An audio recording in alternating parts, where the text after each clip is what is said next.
Hola, hola, buenos días, que Dios les bendiga. Les habla la pastora María Eugenia Porras y hoy quiero compartir con ustedes un tema que lo he titulado Cuidemos las actitudes del corazón. En los últimos tiempos, la Iglesia de Cristo se ha visto atacada por el mundo. Es lo que se llama la secularización de la Iglesia. En la Iglesia se nos ha metido el mundo. Y no sé por qué, pero todos tenemos la tendencia de perder el sentido de la realidad acerca de nuestra naturaleza humana después de que Dios nos ha usado poderosamente. Pero nunca está el hombre en mayor peligro de caer que cuanto más firme se sienta. Por eso el apóstol Pablo nos advierte que tengamos cuidado, no sea que caigamos. Y en 1 Corintios 10:12 dice así que el que piensa estar firme, mire que no caiga. El cristiano que juega con el mundo es juzgado con el mundo. La protección de Dios es para el creyente obediente a su palabra. Pablo en Filipenses 2, versos 14 y 15 dice: haced todo sin murmuraciones y contiendas, para que seáis irreprensibles y sencillos, hijos de Dios sin mancha, en medio de una generación maligna y perversa, en medio de la cual resplandecéis como luminares en el mundo. Hermanos, como las águilas que saben volar y a gran altura, pero que usan las corrientes de aire para llegar a distancias increíbles, inimaginables, nosotros como personas debemos llegar primero al fin de nuestra fuerza para entrar en las fuerzas de Dios. Hoy quiero hablarles de la historia de Sansón. En la Biblia nos ilustra las consecuencias de este personaje, producto de su descuido moral. La palabra Sansón, ese nombre significa pequeño sol. Fue un hombre llamado para ser un gran libertador del pueblo de Israel que estaba bajo la opresión de los filisteos. Más que un campeón de Israel, Dios lo hizo fuerte porque solo con fuerza podía ser derrotado el enemigo. Ahora, ¿qué hacía fuerte a Sansón? Por cierto que no era el pelo largo ni los votos de Nazareo que el ángel le había impuesto desde su nacimiento. Estos eran importantes, estos votos, en todo el esquema de Dios, pero su fuerza estaba en la unción del Espíritu Santo de Dios. Hay una frase que aparece con frecuencia en la narración bíblica. Dice, y el Espíritu del Señor vino sobre él con gran poder y mató a 30,000 filisteos. En otra narración dice, y rompió las sogas que lo ataban y mató a 1,000 hombres que se burlaban de Dios, y en su muerte acabó con toda la jerarquía filistea. Hermanos, cualquier hazaña es posible bajo la unción, porque la unción hay que definirla. La unción es un regalo de Dios que me capacita para hacer algo sobrenatural en el mundo natural. Dios es fuerte y se manifiesta en la fuerza. Nosotros tenemos que ser fuertes para vencer a nuestro enemigo Satanás, que anda como león rugiente buscando a quien devorar, al cual hay que resistir firmes en la fe. Nosotros tenemos que ser fuertes para permanecer libres de ataduras y acabar con las burlas de los enemigos del pueblo de Dios. La condición en gran parte del pueblo de Dios es semejante a la de Israel en los tiempos de los jueces. En el capítulo 13 de Jueces dice así: los hijos de Israel volvieron a hacer lo malo ante los ojos de Jehová, y Jehová los entregó en manos de los filisteos por 40 años. Esta frase, volvió a hacer lo malo ante los ojos de Dios, se repite con mucha frecuencia en el libro de los jueces y significa que el pueblo de Israel se apartó de Dios y se volvieron a otros dioses. La motivación de ir tras los dioses de la tierra no era doctrinal.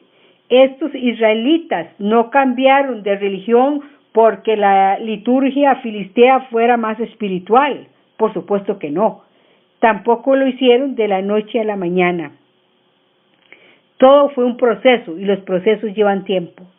Un proceso que comenzó alimentando las pasiones de la carne y que terminó en detrimento de su relación espiritual con el verdadero Dios. Las religiones paganas se caracterizaban por su enfoque sensualista. Entre los ritos de sus templos estaban incluidos las orgías con toda clase de desviaciones sexuales. Los sacerdotes y las sacerdotisas eran los sodomitas y las prostitutas del templo.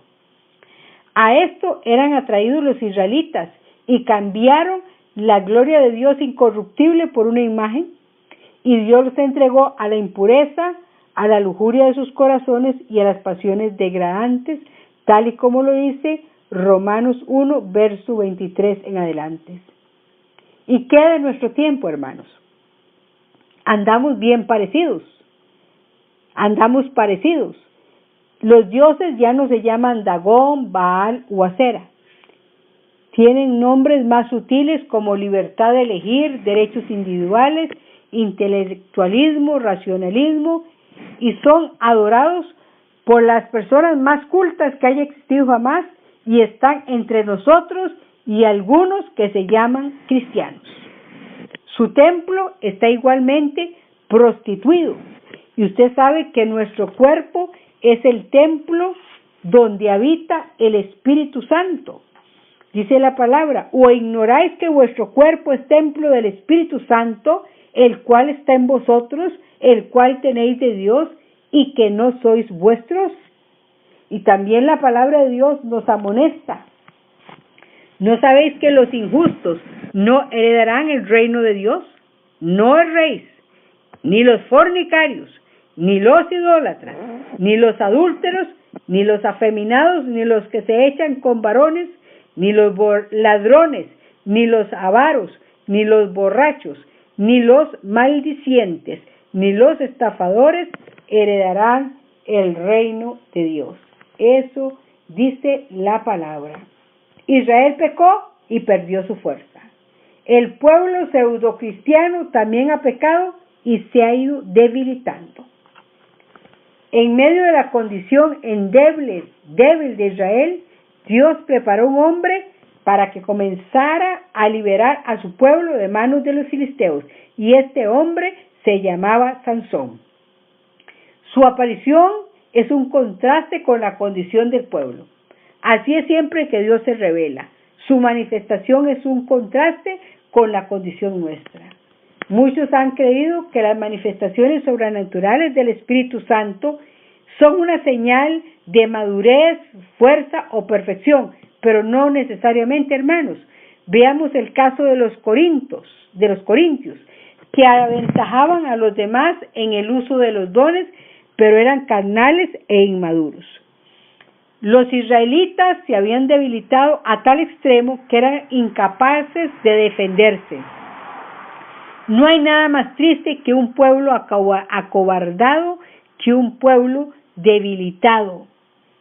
Debe ser triste para Dios, ser penoso para Dios ver la condición de su pueblo viviendo bajo el dominio de una fuerza extraña que supuestamente nosotros debemos dominar. Dios tiene una respuesta para la debilidad de su pueblo, y es su fuerza. Por eso dice el profeta Joel: diga el débil, fuerte soy.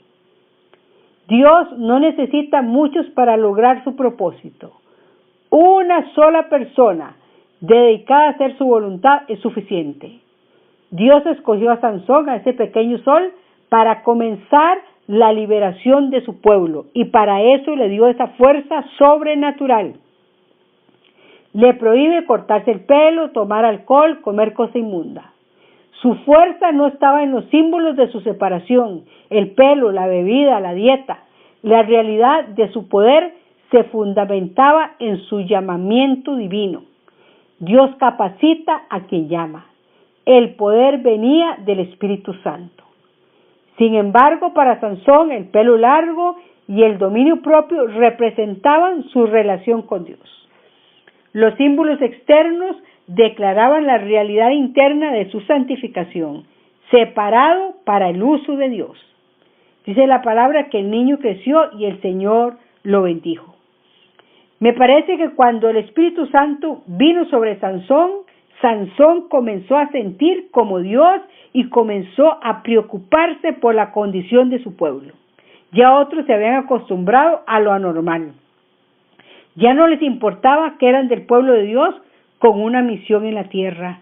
Y no se nos debe olvidar que nosotros somos el pueblo de Dios y que tenemos una misión aquí en la tierra: despoblar el infierno y poblar el cielo, y cumplir con la gran comisión de predicar el evangelio a toda criatura.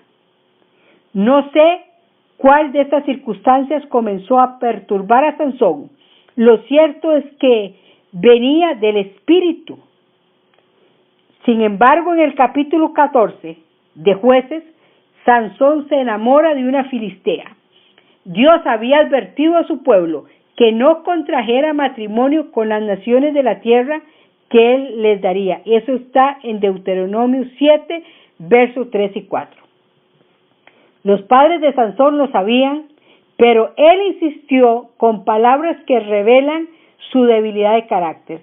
Tómala para mí, porque ella me agrada. Sansón era un hombre sumamente sensual. Sansón era un hombre carnal, un hombre ungido, pero carnal. ¡Qué contraste! Extraordinariamente fuerte en el aspecto físico y al extremo débil en el ámbito moral. Sansón quería a la filistea y no le importaban las restricciones que tuviera su pueblo. Estaba dispuesto a correrse el riesgo. Sin embargo, el enemigo había descubierto que a Sansón le gustaban las mujeres filisteas, hermosas a los ojos, sin restricciones morales, entregadas a satisfacer plenamente todas sus pasiones. Hermano o hermana, ¿está usted como Sansón, que le encantan los filisteos o las filisteas? Ay, hermanos, si no fuera porque sabemos que la historia que les estoy contando de Jueces se desarrolla en tiempos antiguos, en tiempos remotos, creería que estamos frente a una situación moderna. Sansón, ese pequeño sol, había santificado su pelo al Señor, no así su cuerpo con todos los instintos sexuales. Quería servir a Dios, pero estaba muy ocupado fraternizando con las mujeres del enemigo. Y en Primera de Juan, el apóstol Juan, en Primera de Juan 2, 15 y 16, dice la palabra así: no améis al mundo ni las cosas que están en el mundo. Si alguno ama al mundo, el amor del Padre no está en él. Porque todo lo que hay en el mundo, los deseos de la carne, los deseos de los ojos y la vanagloria de la vida, no proviene del Padre, sino del mundo. La pasión de Sansón no era del Señor, ya lo sabemos, sino de su propia carne y del mundo. Pero Dios redimiría o salvaría esta situación para que cumpliera su voluntad de liberar a Israel de manos de los filisteos. Y cuando Sansón queda ciego, es ahí donde le llega la revelación de lo que debía de hacer. Sin embargo, nadie puede ir en contra de sus preceptos, de los preceptos de Dios, sin sufrir las consecuencias. Todos pagaremos por nuestros pecados si no nos arrepentimos a tiempo.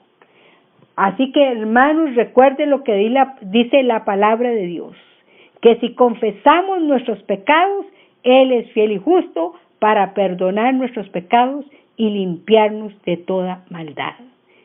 Así que el corazón contrito y humillado, Dios no lo desprecia. Son tiempos difíciles donde necesitamos estar cerca de Dios para recibir esa protección divina, pero necesitamos vivir vidas limpias, arrepentirnos de todo corazón, cambiar nuestra vida y correr a Cristo, porque solo Él nos puede salvar, porque solo Él nos puede sanar, porque solo Él nos puede librar de todo lo que viene para esta tierra. Así, ¿qué tal si oramos? Hermanos, si alguno de ustedes que me está escuchando no tiene a Cristo en su corazón, haga conmigo esta oración de fe y repita, por favor: Señor Jesús, yo creo que tú eres el camino para llegar al Padre Eterno. Yo creo que tú viniste como hombre, moriste en una cruz para salvarme. Y hoy te ofrezco mi vida, te pido que entres a mi corazón, te pido perdón por mis pecados, te pido perdón por mis rebeliones, por mis iniquidades, y te pido que me perdones y que me limpies con tu preciosa sangre, que inscribas mi nombre en el libro de la vida del Cordero de Dios. Y gracias, Señor, porque dice la palabra que hay júbilo en el cielo cuando un pecador se arrepiente.